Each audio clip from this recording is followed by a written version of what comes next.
आप में पास्टर जसीर हरमन और ये आपकी मिसेस निर्मला हरमन। जी। तो मैं आप लोगों के पास आई हूँ कुछ सवालों के जवाब जानने के लिए।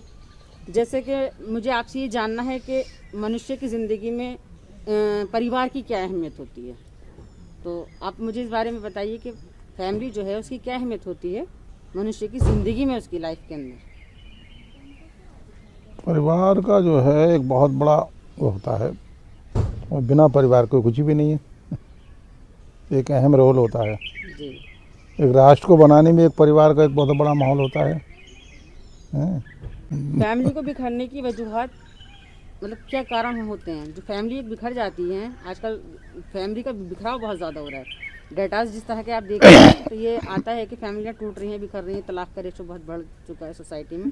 तो इसकी क्या कारण हो सकते हैं? उसमें कारण ये भी हो सकता है, जो मेन जो मेरी नज़र आता है वो ये है कि थोड़ा आपस में कहीं कहीं विश्वास की भी कमी होती है। जैसे मैं पहले भी आपको बता रहा था कि जो है कहीं तो हमें आपस में तालमेल बना के रहना बहुत ही ज़रूरी होता है।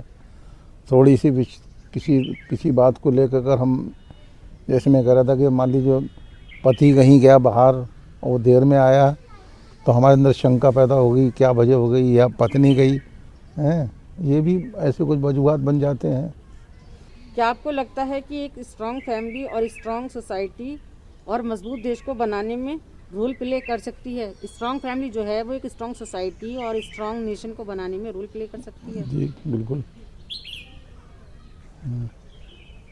इसके बारे में आप कुछ बताएं। अब लेकिन जो पहले मैं कह चुका है कि परिवार का एक बहुत बड़ा रोल होता है, और परिवार से राष्ट्र बनता, समाज बनता है। ये चीज़ है।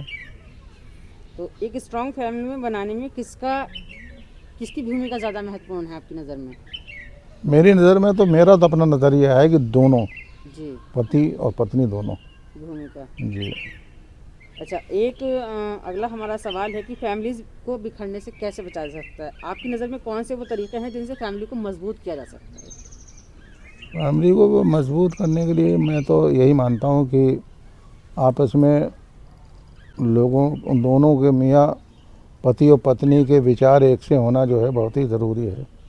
लेकिन अमूमन तो ऐसा नहीं होता। दोनों अलग फैमिली से आते हैं और विचार अलग अलग ही होते हैं। घर में दो लोगों के विचार एक मतलब जैसे नहीं होते हैं। थोड़े दिन तो थोड़ा तो टाइम लगता है, लेकिन धीरे धीरे एडजस्ट हो ही जाते हैं वो। ये चीज़ है। तो आपकी नज़र में एक आदर्श परिवार की पिक्चर कैसी होनी चाहिए? जो आइडियल फैमिली है, कैसी इसकी पिक्चर आपकी नज़र में है? कैसा होता है एक आइडियल परिवार? एक आदर्श फैमिली जो है तभी वो माना जाता है जब उस परिवार के लोग दुनिया के सामने एक अच्छा आदर्श पेश करते हैं। जैसे हमारी बाइबल में एक जो है रूथ का जिक्र है। रूथ हैं जो कि नाओमी की बहू थी, हैं, उसके 2 बेटे थे। तो जो है उसके दोनों बेटे मर जाते हैं, नाओमी रह जाती है।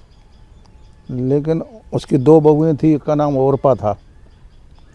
तो जब उसका नाओमी का पति मर जाता है, उसके दोनों बेटे भी मर जाते हैं, तो वो जो है वो कहती है अब तो मेरा आदमी मर गया, अब तो मैं संतान भी नहीं पैदा कर सकती है, तुम अपने अपने जो है चले जाओ, मैके चली जाओ। तो ओरपा तो चली जाती, लेकिन वो रूथ नहीं जाती है। तो वो कहती है जो है तू मुझसे जाने के लिए मत कह, तू अगर भूखी रहेगी तो मैं भी भूखी रहूँगी। जबकि उसके बारे में दिया हुआ है कि वो सर्वगुण संपन्न थी, सुंदरता भी थी, गुणवान थी, यानी सारे गुण उसके अंदर थे। जो एक आदर्श परिवार में जो सारे गुण होते हैं वो सारे गुण उसके अंदर थे। अगर वो चाहती तो विवाह कर भी सकती थी, वो जा भी सकती थी। यहाँ पर हम एक चीज़ ये भी देख सकते हैं, जैसे कि आजकल के ज़माने में जब जो परिवार के मुखिया बुज़ुर्ग हो जाते हैं तो माँ बाप जो उनके संतानें जो होती हैं अपने उस उत्तरदायित्व को भूल जाती हैं। तो हम देखते हैं जैसे एग्जाम्पल के तौर पे कहीं कहीं वृद्धाश्रम खुले हुए हैं, बच्चे उनको वहाँ छोड़ जाते हैं, अपने माँ बाप को छोड़ जाते हैं, एक बोझ समझते हैं उनको। लेकिन वो चाहती तो वो अपनी सास को छोड़ कर जा सकती थी, लेकिन वो नहीं गई। उसने दुनिया के सामने एक आदर्श जो परिवार होता है, ठीक है उसका पति मर गया था है, लेकिन वो उसने जो एक जो आदर्श फैमिली था उसका, क्या नाम है उस लेडी का, है नाओमी का, है वो एक आदर्श फैमिली से थी वो रूथ।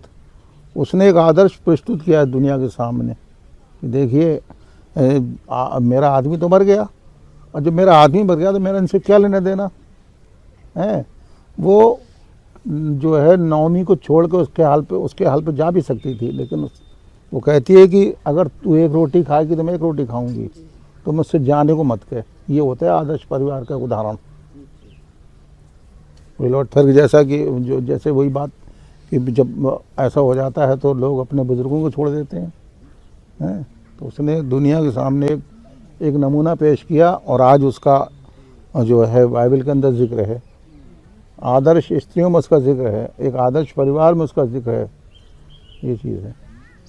तो आपका बहुत बहुत धन्यवाद हमारे सवालों का जवाब देने के लिए। मैं अपनी बात को यहीं खत्म करती हूँ।